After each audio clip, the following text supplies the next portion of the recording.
Hey, this is Anthony with RevZilla TV. We can watch, decide, and ride. Welcome to our detailed breakdown of the new Dainese Super Rider Jacket, available at RevZilla.com.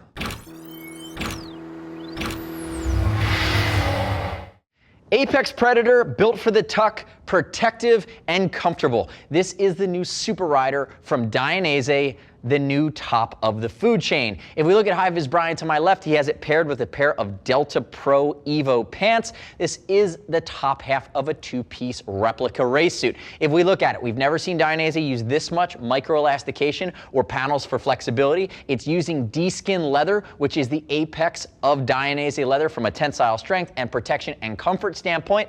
And we're also seeing hard parts that we've really never seen anywhere else. You're looking at the vented chromed out sliders on the shoulder. You have the new RSS system, which we're going to get to in a second, on the elbows, which is really the elbow slider that Valentino Rossi's using in MotoGP. So at around the $1,000 mark, you're looking at a jacket, and this is a non-perf version. It also comes in perf in 5 different colors. You're looking at a jacket that's built for speed, built for the tuck, built for protection, and meant to keep you focused when you're riding at the extreme of the limit. Now, again, to my left, high-vis Brian's wearing a size 48, and let's talk about that. Talk about the sizing. He's 6 foot, 195, 42-inch chest. High-vis Brian would normally go in a size 52, 42 chest, 52 in European sizing. The Dainese Super Rider fits 2 sizes big, and the Dainese D-skin is going to break in a fair amount. We have him in a 48. You can see it's a race fit, it's aggressive, it has a hardcore pre-shape, but in the shoulders, in the chest, and in the waist, this is going to be his size. I'm also going to urge you that if you're not built very athletically, this probably wouldn't be the best jacket for you either. It's not forgiving if you're a little bit bigger in the belly or if you're slightly out of shape. So again, that's where Dainese went with this. This is a tool for a highly conditioned athlete at the top end of the spectrum, and the fit scheme threw us for a bit. When you look at the size chart, when you think about your normal Dainese size, you're gonna have to back off 2 sizes. So if you're normally a 52, you're going to a 48. Keep that in mind. I know I'm hammering it home, but it's very important, or you're just going to be sending it back to us and making a size exchange. Now, keep in mind, we do ship for free over 39 bucks. If you are concerned about that, this guy's well north of that. We're going to ship it to you for free. And as always, I would love it if you click our logo, subscribe to us at RevZilla TV on our YouTube channel. Leave me your comments, your questions, and your feedback. But more importantly, if you don't, we will make high-vis Brian eat fresh mozzarella until he bursts, and you won't have him anymore. I like him. Let's keep him around. So let's dive into the nuance of the jacket. Oh, it's sporting the beard today, I see. It's wonderful. Let's talk about some of these premium features. First up, I want to hit the Dainese D-skin leather. Abrasion resistance, tensile strength, tear resistance, the way it feels against your hand, the natural cowhide. Dainese D-skin leather is the top 5% of cowhide that they see. It's going to be as perfect as it comes for strength. It's for show, it's also for protection. It has a proprietary tanning process that allows them, they inject silicone into the material, it allows them to beef up all of those protective components. Again, we don't see it in a lot of Dainese, but it's nice to see Dainese D-skin work its way into the top of the food chain, and that is throughout. The other thing you're gonna see, and you're gonna see this as a theme as I work my way around the whole jacket, S1 stretch panels on the inside of the arms. S1 stretch panels down along the chest and into the waist.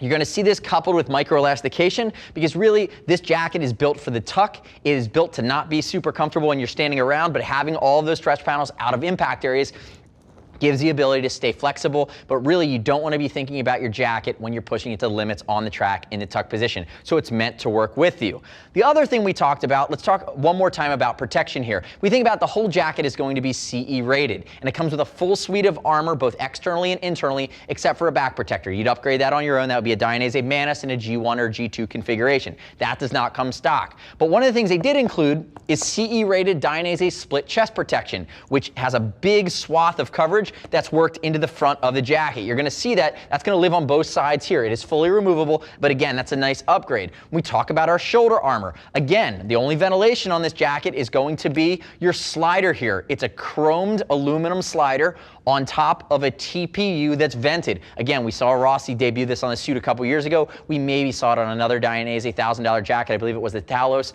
It's nice to see it work its way into the race side of things on the top half of a two-piece suit. You have this slider that's going to introduce ventilation. And one of the cool things that Dainese's done is from a flexibility and hugging your body's line standpoint, they've moved away from the co-injected shoulder, which used to be a little bit stiffer on the outside with a piece of composite armor underneath. What they're actually using is their Pro Shape armor now underneath of this hard part. It's going to hug your shoulder. It's shock absorbing. It's CE rated, but it's more comfortable and flexible. And it's derived from F1 rubber technology. We're starting to see them roll that out. Pro Shape coupled with your external hard part protection is going to exceed what we saw from your normal co-injected shoulder. Again, very, very technical when it comes to the shoulder. Now, Brian, really quickly for me, I want you to turn and face away. I'm going to skip over the pockets on the front of this jacket. You're not going to use those pockets. You're going to the track. If we look at the side, it gets extremely technical one more time. I'm just going to dive right at the thing that pops off and hits you right in the face. This is the new Dainese RSS system. It's going to be the replaceable slider system baked into the elbows. Now again, the big thing in MotoGP right now with where the bikes are, everyone's dragging their elbows. And you have the high use area and then you have the impact area. So what you're going to see is just like a knee slider, an angular puck that's replaceable, worked into the elbow, and then you have a aluminum hard part for that shock absorbing down here on a higher use area. Now it's all seated and double stitched within a TPU that you wouldn't replace, and that actually sits atop Dainese composite armor. So underneath that's going to be your CE rated Dainese composite armor that goes all the way down the forearm, all the way down towards the wrist, and that actually has a layer of dense foam on top of it. So again, when you think about the level of protection in the arm here from the elbow down, way over the top. It's almost like what we would see at a knee. It actually is a similar level of protection. They've taken it to another level based on how folks ergonomically are interacting with the bike and the track these days at the GP level. Now, if we step our way back up to the shoulder, let's look at the multitude of elasticated panels for comfort that are working here. So the first thing you're going to notice is the micro-elastication, which allows them to not introduce extra weight or extra seams, but give you that area for stretch. It's much stronger than an S1 stretch panel. Then at the shoulder blade, you're going to see bi-elasticated normal stretch panel away from harm's way, but again, giving you that full range of motion. Coming back down, more microelastication at the top of the elbow. Again, in a place we expect to see it, you're going to see there's a little bit of reflectivity above that as well. You also have some of that padding working your way in just below the shoulder cap here area before it gets into your bicep. Again, all encompassing. Now, Brian raises his arm one more time. Now we get an additional panel. This is going to be along your lat. This is more microelastication working its way down by actually across the side of the jacket on both sides. Again, we have not seen them go into this degree of detail or give you this range of motion from a jacket that's meant to fit this snugly. Working our way down to the hip too, it's just a basic 2-snap connector. Now, if Brian takes his arm down, you're going to see again, I would say a nice clean line, but it's not a nice clean line. It's uber technical, it's in your face, and this is the black, white, red. This is my favorite colorway of this jacket as well. Turn backwards for me there, HEB. Remember, you're not getting that Mana stock. It's not going to come with a back protector. You need to pick that up secondarily, and if you're taking it to the track, you're going to need to do that. There's a Manus G1 or G2. Most guys' jackets are going to be a G2 configuration. If we look at it, not a GP style hump. It's a sport hump, and it's not perforated here in my non-perf version. You're going to have it. It's a little bit lower profile. Again, if you're going to rock this bad boy on the street, a full GP hump looks a little silly on the street, so they kind of gave you that middle ground. And remember, not just for aerodynamics, a hump on the track is meant to help you get in that slide and keep you a little bit elevated as when you have a get off, the jacket from a protective standpoint is doing its job. Moving up to the top of the neck area here, you're going to have an S1 stretch panel.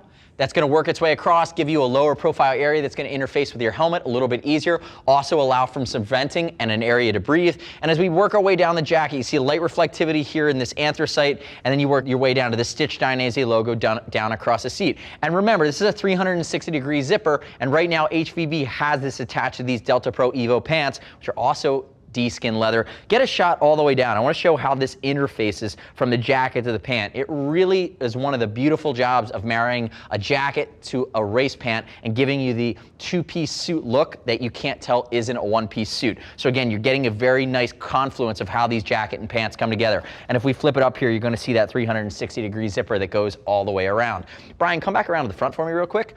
Let's walk through some of the other details on the front that I hadn't hit before. And we talked about the protection scheme. We talked about some of the nuances and some of the external hard parts. You're going to see the logoing across the collar, very basic. You're also going to see the logo on the chest, and when you work your way down, notice the big panel of D-skin leather right down along the belly. And you do have two basic pockets. Whether or not you use them, that, like I said, that's really up to you. Now, one of the things I do want to call out, remember, this is a CE rated jacket. I want to talk about the cuffs a little bit. So your cuffs are going to be your race style cuffs that are reinforced from behind. You're going to see that reinforcement right here. And notice when we open it up, it's going to be a mesh liner. Non-removable mesh liner, but it is a mesh liner here. And again, that's because it's a jacket, not a suit. On a suit, you'd have the ability to remove it out. One of the things I like Dainese is now doing doing is they've made asymmetry across the base of their arms. And what that's doing is it's giving you an additional about an inch of coverage over the ulna bone. So when your gauntlet comes over, you almost have that secondary layer of leather that's going to go underneath your gauntlet, and it's going to give you a little bit better a chance in a high impact area that's going to take a lot of abrasion, especially in a low side crash. This is where your protection is going to come in handy, and it's nice that they're doing those little things to keep raising their game from a protection standpoint. Put your arm down for me. There you go, Gorlami. Now, if we open this jacket up, and remember, this is the non-perf version. Comes in 2 colors, or 3 colors rather, non-perf. The perf version actually comes in 2. You have your black, white anthracite. You're going to have a black, white, blue actually. This is the black, white, fluoro red, which will be the most popular color. It continues to be. If we open it up, you're going to see that chest protector. I'm actually going to pull it out here really quickly. Here's my Dainese split chest protector. Notice that it has multiple densities, multiple materials, multiple foam panels, coupled with your hard composite. And again, it is going to be vented to give you a better chance of staying cool. That's baked right in here into the chest. You're gonna see it has its own pocket. And if we open the jacket further as you work your way down, notice this is a race jacket. It's meant to be basic but functional and protective. So you're going to have leather at the collar, you work your way into your basic Dainese mesh, and then you work your way down and you can see where it connects down here along the hip with that 3D zipper in full effect. I will say it's tough to see with it on. It's actually impossible. There's a 3D bubble liner that works its way all the way around the back side of this jacket. You're going to see it between his back protector, and the back of the jacket. And what that does is it creates tiny capsules of air that allow you to perspire, they allow you to breathe, they allow you to stay cooler. The 3D bubble liner was pioneered by Dainese, and again, it's a big upgrade from a comfort standpoint, knowing that you're going to be working pretty hard in this jacket. So the next step in your journey is to click right here. Read a limited number. These are not going to be a top seller. These are going to be for a select few of hardcore individuals, but read their reviews of the new Dainese Super Rider and perfed and non-perfed at RevZilla.com. Remember, you don't have to take my word for it. As always, we're going to ship for free over $39. If you want to talk to a gear geek, see us at RevZilla.com or 877-792-9455. Thanks for watching our detailed breakdown video of the new Dainese Super Rider. Remember, you better subscribe to us at RevZilla TV, or else Hi-Vis Brian dies. I'm Anthony. We'll see you next time.